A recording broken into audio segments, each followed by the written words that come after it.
Ideology, preference, doctrine, and fondness. Rather than words, maybe two people. Two people that define these words when they need to do so, and will oppose these words when they find the need to oppose them. This is the duality of Sakunosuke Oda and Doppo Kunikida. I noticed while I was watching Bungou Stray Dogs that I really liked Sakunosuke Oda, but I didn't hardly know why. There was usually a reason why I like a character, but Sakunosuke was just a character that I liked. Then it hit me. Kunikida, a man all about business and no pleasure, and funny in his own right. To kick off this analysis, I'll talk about Sakunosuke Oda, and who he is exactly. Sakunosuke Oda is a member of the pork mafia who did low-end jobs for enough money to let his life pass him by. He governed himself in a lackluster manner, and his personality shows it.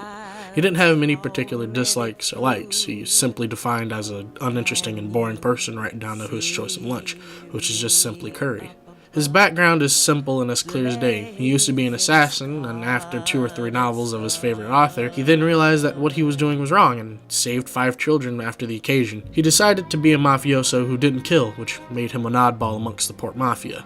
Sakunosuke, like I said, is a boring and uninteresting right down to a T. He also pays a lot of attention to detail and could read people extremely well, and was able to deduce that Dazai was actually a lonely person, hence his suicidal tendencies. When he wasn't working, he was doing God knows what, probably sitting down in a room trying to find good materials to read. After a long day of work, him, Dazai, and Ango would spend their time sharing their work stories, Sakunosuke being the one having the most uninteresting stories to share amongst work. Even though Sakunosuke is a pretty flat character in his own regard, he doesn't seem to pop out very much until the very end of the Dark Era arc. With all of that being said, that's what made me like him. You couldn't change his mind, you couldn't do anything with Sakunosuke at all. He wouldn't refuse, but he wouldn't care in the slightest about it all. And I think that's what ties into his preference on killing people. You can argue with Sakunosuke all day and he'd continue with his day. People often work in this manner. Certain people tend to pick a preference which isn't a preference at all, and generally taking on what they believe is right, and will oppose this preference when the time calls for it. Sakunosuke, on the other hand, never does this. He went on his entire life just not killing people after he saved those children, and he vows not to kill anyone else, because it's his preference, even though he could. He lets his moral compass guide him into his job and work life, to the point where he doesn't even do regular mafioso jobs. Now, he stops couples from fighting one another because that's the right thing to do. He never seems to let things get him down and enjoys spending his time checking on the 5 kids he saved after he eats lunch. He has this ideology that helping and saving others will leave you on a brighter life, and he lives up to this. He saved kids, he helped people based on a preference and not to dwell on things that aren't any of his business, and not killing people. He well knows the fact that certain things can get him in serious trouble or even killed, but that doesn't stop him because he lives his life based on preference, and that alone, he eats curry because he prefers to eat curry. He visits the kids because he prefers to visit the kids. He prefers to go to the bar with Dazai and Ango because he prefers to go to the bar with Dazai and Ango. Sakunosuke just wants to live his life as is, and he hates his life of a mafioso. Deep down, he wants to write books. He wanted to be in a room with an ocean view, to be able to put pen to paper and let his thoughts take him. Being able to finally take peace in what he wanted to be able to live in, which was peace. Sakunosuke fought for the safety of others, which wasn't preference, but by choice. Strong enough to the point he'll oppose his preference to take revenge on those who did harm to innocent children, opposing what he believed was right and disposed of even after being warned. Sakunosuke died telling his comrade Dazai that he should fall on another path in hopes that he wouldn't become like him. And we see Dazai reluctantly lives up the same way as Sakunosuke, living completely by preference, and he does a splendid job doing so. Sakunosuke Oda is a man of preference, and he doesn't have any ideology. Most people like Sakunosuke wouldn't solely live by preference. I solely wouldn't live by preference. But I would like to live the way he wanted to, wanting a rather normal, peaceful life only to be indulging myself in my work. Sakunosuke is a greatly written flat character. I love Sakunosuke Oda. He was a mafioso that just wanted to return of a life of peace and tranquility.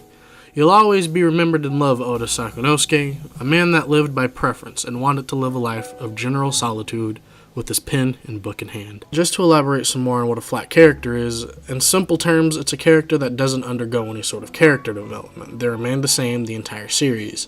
Sakunosuke is a flat character that undergoes character development right under our noses. His form of character is that of a cool, calm, and collected and stoic character throughout the series. But we only see that finally people warn him that he'll get killed if he doesn't kill others. We see him reject this because he prefers not to, because it'll stain his ability to write his book. Sakunosuke then questions throughout the arc whether if he should just let go of the kids after they die or if he should go after the people that killed them. Dazai and Rampo try their hardest to tell him not to go after them because he'll die if he does this.